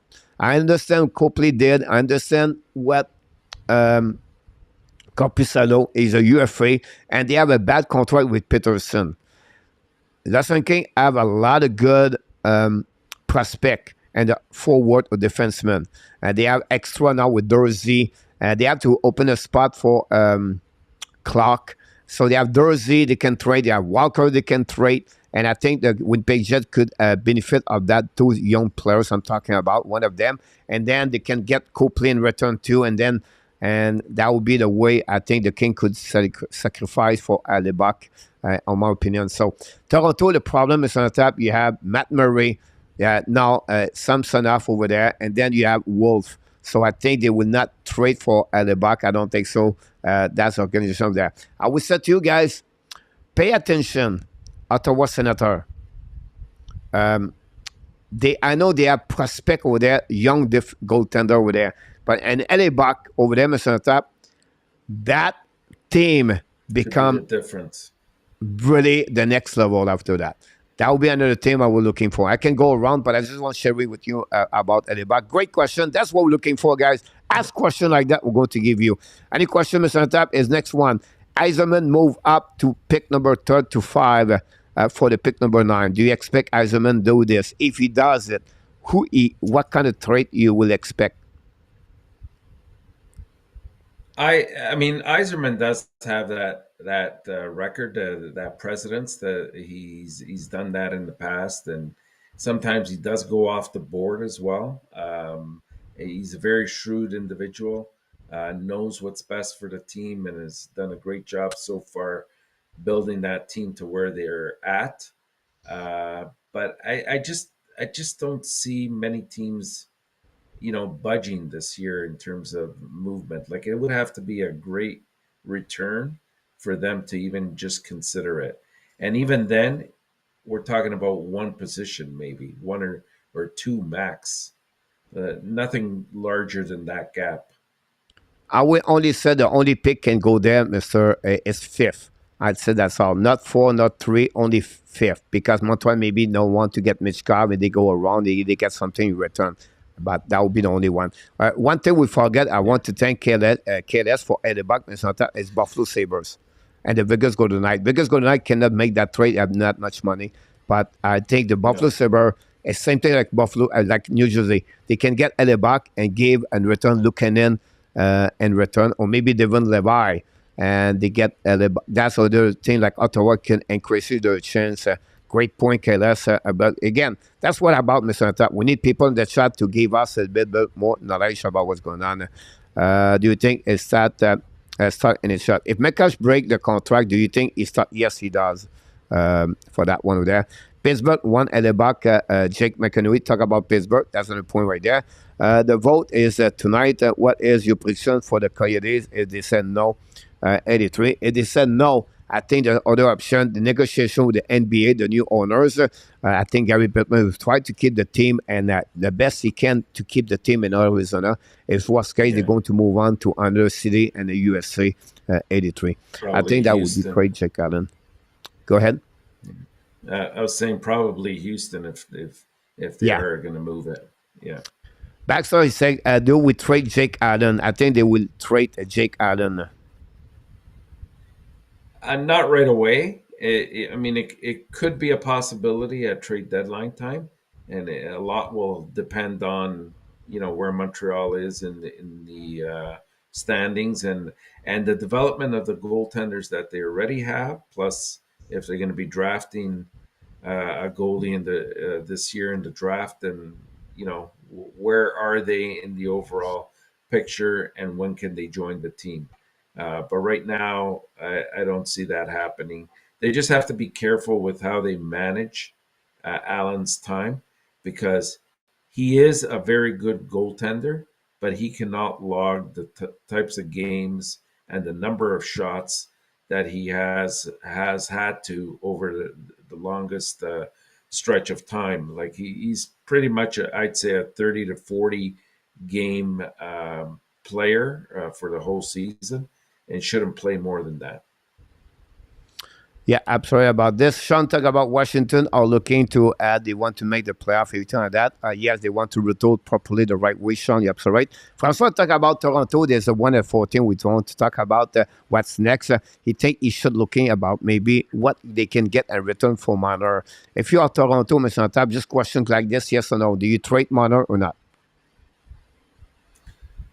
I think something has to happen, Coach. I mean, you can't just come out next year and go status quo and hope that you have a better year. We're talking, what is it now, 6-7 years that both Marner, Nylander, and Matthews have been with the team, including Tavares, and we're getting the same result back in spades. So there's definitely something wrong there with the composition of those kind of players, at least in the playoff atmosphere. And I think it needs to be addressed. I think it might start with the management initially. We'll see what happens with Dubas once he's had a couple of days to sort of talk with his family and make decisions. I thought that was well laid out in the press conference yesterday. It pretty much it opened the door to make it his decision, and I think that's really where Toronto wanted to go with that. If he wants to leave, then he'll do it on his own terms, and then that will change a lot of things, because you'll get new management coming in. They'll want to probably bring in their own coach. So we might see a switch with Keefe as well, and rest assured that you're going to see one of the four possibly leave. Like I would say, why not? Because these guys can bring you a huge haul in terms of either draft picks or a grittier kind of player that you can use in conjunction with those draft picks. And that's what the Leafs have least of, is those picks for the future. They've invested a lot of those to try to go all in over the last couple of years, and it hasn't worked out for them. So now they have to be thinking a little bit, not dismantling it, of course, but switching the players around a little bit, switching the composition of who you're putting out there on a nightly basis, especially in the playoffs, where the game changes. And we're seeing that in spades this year and every other year as well. Like a team that doesn't have the player that's equipped to play with their entire heart and soul doesn't go far. Yeah. Um, you know, Toronto, the last 3 years, what happening? They're increasing. They become better, better, and better, right? They now go round During the number two, year. right? And now they lose like Edmonton Oilers. For me, I think they're going to lose a lot of players like Bunting. They have a lot of Kerfoot. You have a lot of UFA over Yeah. there, right? But for me, Brody. the biggest friend for me was the second pairing defenseman. They cannot match up anything against the Fleur Panthers. And that would be my biggest problem for that part over there. So they need to figure out a better second pairing defenseman. You cannot win with Justin Holt. You cannot win DJ Brody anymore. He's getting older, everything like that. They need to set up two good defensemen. I think they will draft like they tried to chum with McCabe. I think they will get Jordan Manson, MILESTONES, or you get a big defenseman like this, like Edmondson. I think Toronto could beat Florida Panthers. I think they would be better playoff overall, like because they could not compete. The second pairing, third pairing was overmatched every single shift by the pressure of Florida Panthers. That would be the biggest thing about this. Now, the problem with Nylander is because when you add Ryan O'Reilly, now you have an extra forward, and they punish with Nylander. Mentally, you're losing the players. That's just upset the players. And you're losing the positivity of William Nylander. And that's happening at that one over there. So they have to figure out something where it's okay, could we keep Ryan O'Reilly and then we can trade Nylander and let's go get a second good forward, top six, but understand you need to play on the second pairing power play. And that's what they have to figure out that part of there. But we'll see what happened with Toronto. And the next one about that, Dan Asham is in the house. Don't forget, guys, to click on the likes. That'd be awesome. That'd be great. Thomas Cook, Mr. Top, is in the house. Paul is great. Go Panthers, time to Hunter. To hunt Josh Anderson. Kane, we talked about him a couple of minutes ago. I think the Golden Knight will win the Stanley Cup. Kane Argonaut gave them our time. Montebo was invited to the World Championship. Luc Laverson, good night, Mr. Nicolas. Question: what can you put on the show at the draft like he did last season, Mr. ENORTAP? It's a possibility. I mean, will a trade happen? Will he move up? All those are distinct possibilities, but it has to make sense for where the team is headed. He's not just going to do that for the sake of doing, putting a splash into the draft. I thought last year was very well calculated, excellent acquisition in Doc, and we saw how far he came under Martin St. Louis, and we anticipate much better from him as well as time moves on. And so, if something like that happens again, I would not be surprised if he pulled the trigger on it if something comes up. But I have a lot of faith both in Gorton and especially in Hughes. Hughes has the pulse of the players. He really knows, what they have in their toolkit, and he knows what is a good investment. He has the knowledge as an agent as well. So, as a capologist, which he's not, but he definitely has a working capacity in that area. He knows what will work best for the team down the road. So, I wouldn't be surprised if he tries to do something. We'll have to wait and see. Well, said I'm looking for a team can make a trade lower, but they not many chance. I will not see him make a big splash like he did last year. I don't see that. But again, he can do something where we don't expect. I will try to get ticket tomorrow, game number 2. Flat pick for Kako. And enough, do you trade the Flip Panthers 29, 30, 31, 32 for Capo for the New York Rangers, Mr. Top? Not if your intention is to go get a goalie with that pick. I wouldn't do that. I know Montreal could use a winger as well, but he hasn't proven it yet. Like in my eyes, like he's shown it in spurts, and that's okay. But and he's still developing. I like his size. I like his agility as well. But I wouldn't do it. Baxter, I don't know what you're talking about. I would like to helping you if you maybe change the question, not because I don't understand, just I don't know what going to bring in this year. Like people talk about Leonard, Carlson, Smith, Mitchka for a few people. Coach, at one point, you consider Leo Carlson a franchise player. Do you still think he has that potential? Yes, he is a king. Yeah. The time will tell us, but he could become a super elite top forward in any team in NHL. The guy can have 90 points in NHL. I have no problem with that part of that. Thomas Golcats, Luc Lafortune, Pittsburgh, Garrett, Nate, a goalie, and he would be a good fit. Buffalo, Luc Lafortune, maybe Carolina for Alebach, Francois. But the only thing with Carolina, they have already the rookie over there. 3 goals. And they already have Anderson and Rata, and they don't want to spend money on goaltender. Look who they are. $3 million, $4 million. They want low. I don't think so. Carolina will be interested about him. What does Ranger get? You want another 2012 round pick? Can you get a top 15? No, not allowed for Josh Anderson. And Robert Paul Morrison out coaching everyone now seems like a huge incident of the Winnipeg Jet. He must have left the team for a good reason. But he was the inside the locker room. That's pretty much.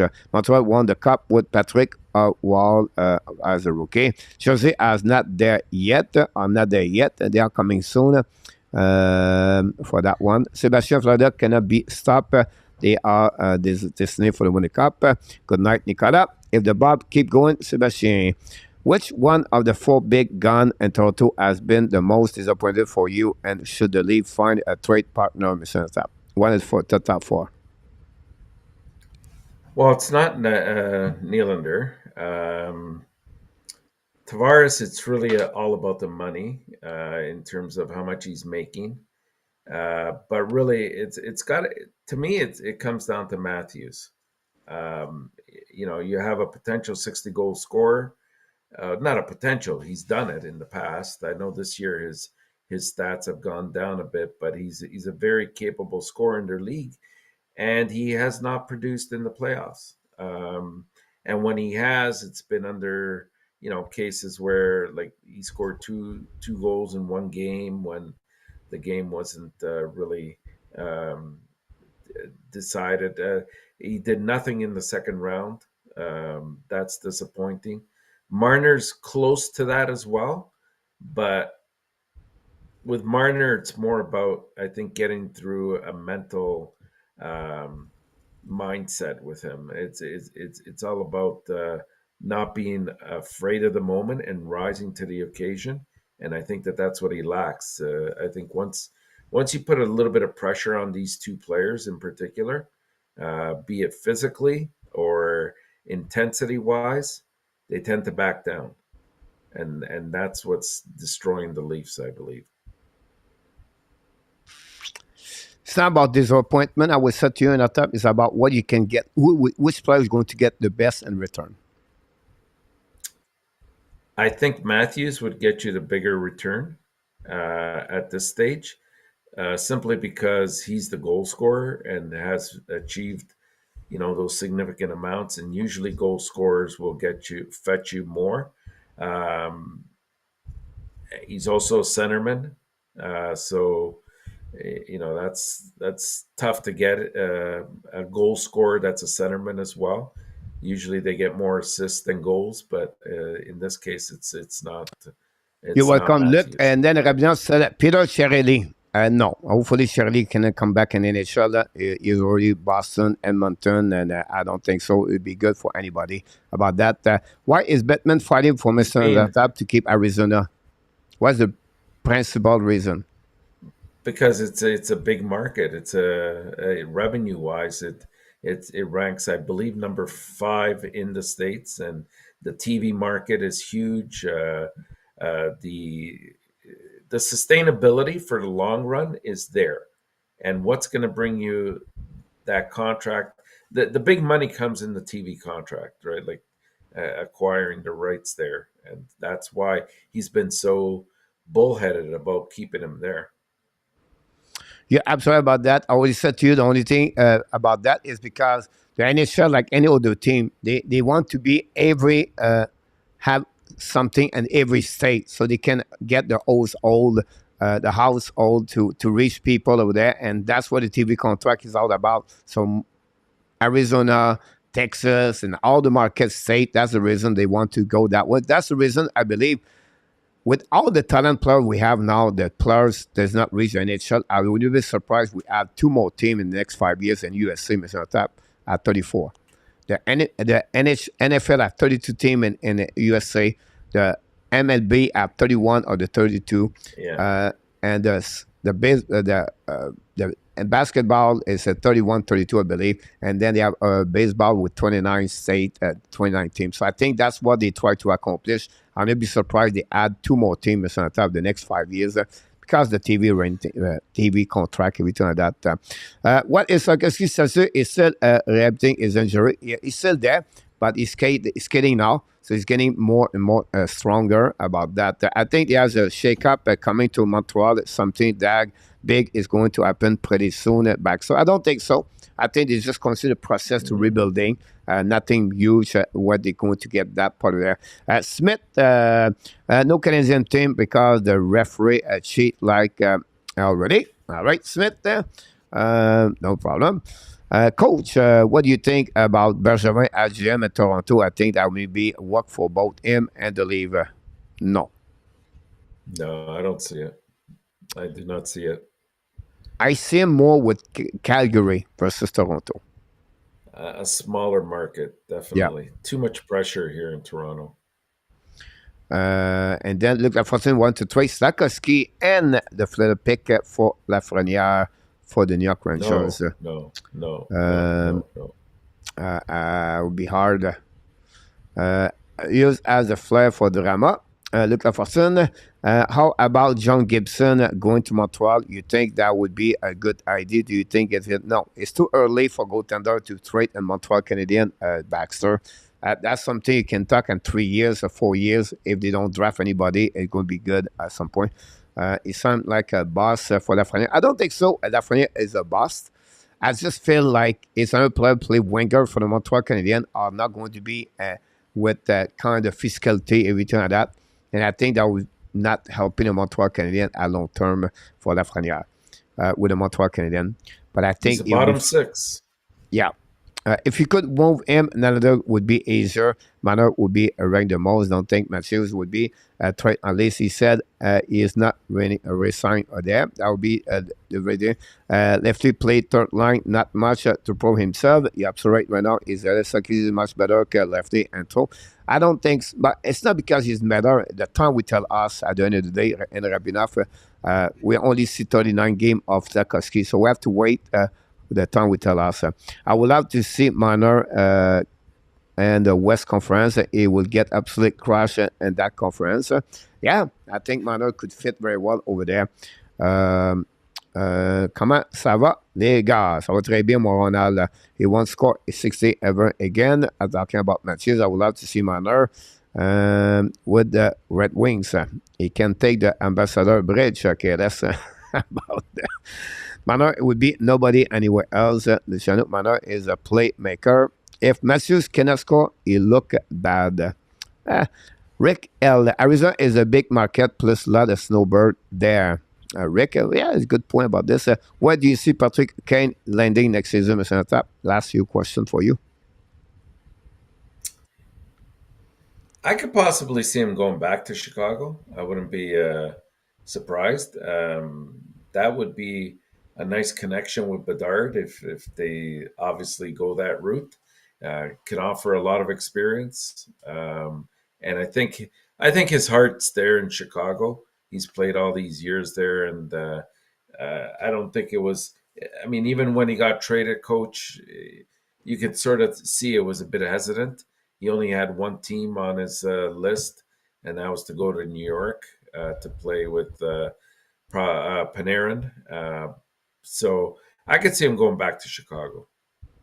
It's about quality life, right? At that age, and Yeah. maybe he want to have another Stanley Cup with a team, play with a friends or anything like that. Who knows? It could be signing a low contract with the Rangers. Yeah, possible. I mean, he didn't sell his place in Chicago though.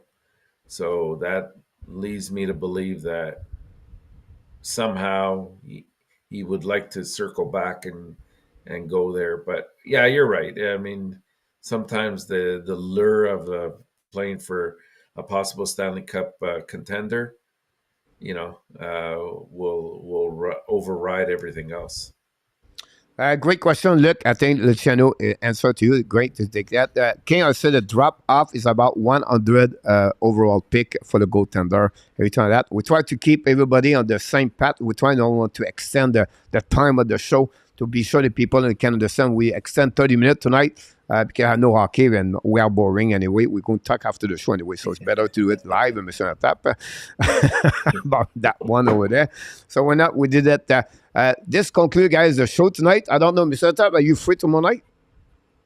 I think I should be good. Yeah. Yeah. So tomorrow night, guys, round number 3. That's what we do. Talk tomorrow, guys. The preview of the round number 3 between the 4 team still and live and the playoffs. So that'd be great. A lot of great questions, Mr. ENORTAP, in the chat. Great people. And that's all about. And come back, you guys. That's what we do at the Ab Nation Live Tonight Show. Usually we do this at 9 o'clock Eastern Time. So anything you want to add, Mr. ENORTAP, before we leave the building? No, it's been some great conversation tonight, Coach.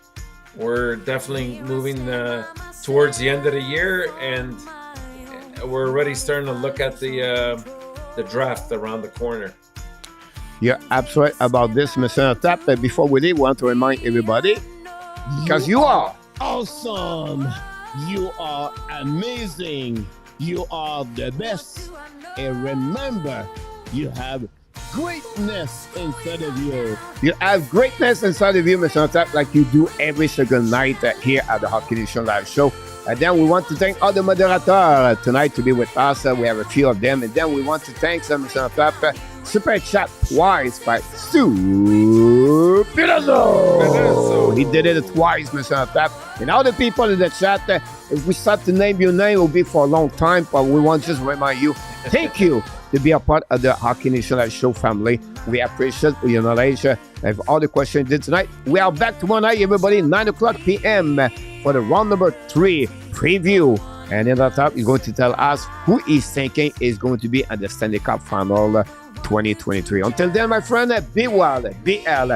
Find a way not only dominate your day, but find a way to dominate the first half of what, Mr. ENORTAP? Year 2023. He did it again. An amazing, great night, Mr. ENORTAP. Let's look forward to you tomorrow night. Everybody, Coach. have an amazing, great night. Sweet dream. See you next time. Good night, Hockey Nation. Good night.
Oh.